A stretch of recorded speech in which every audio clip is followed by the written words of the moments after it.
सरहदी चूअर जमाली खां कुड़मल रिंद जी रिपोर्ट मूजिब पाकिस्तान सुन्नी तहरीक सिंध जे सदर जे हुकुम ते चूअर जमाली में सिंध जी दरगाहूं कोरोना लॉकडाउन जी आड़ में बंदि करण ख़िलाफ़ सूबाई कन्वीनर मौलवी मंजूर अहमद कादरी, जमायत अहले सुन्नत मदरस जवल जे अॻवान मोहम्मद सिद्दीक़ मेमन, राशिद अज़ीज़ मेमन, फिरोज़ मेमन ऐं ॿियनि जी अॻवानी में एहतियाजी रैली कढी वई, जंहिंमें अॻवाननि ख़िताब कंदे चयो त ॿियनि सूबनि में दरगाहूं खुलियल आहिनि पर सिंध जूं दरगाहूं हथु वठी कोरोना जी आड़ में बंदि कयूं वयूं आहिनि। कोरोना सिर्फ़ु ड्रामो आहे जंहिंजे बुनियाद ते हुकूमत पंहिंजा मफ़ाद हासिल करण में रुधल आहिनि। मुल्क जे ॿियनि सूबनि जूं दरगाहूं खुलियल हुजण जे बावजूदि सिंधी दरगाहनि खे बंदि करण जी पुठियां कहिड़ा मक़सद आहिनि जो सिंधी दरगाहनि खे तइलीमी दर्सगाहनि खे हथु वठी बंदि कयो वियो आहे।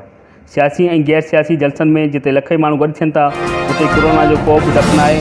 कोरोना जो डपु सिर्फ़ु दरगाहनि ऐं स्कूलनि ताईं महदूद आहे।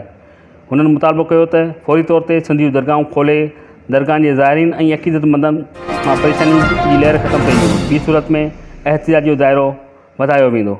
हर ख़बर अव्हां जी पहुच ताईं। ॾिसंदा रहो सिर्फ़ ऐं सिर्फ़ STV न्यूज़।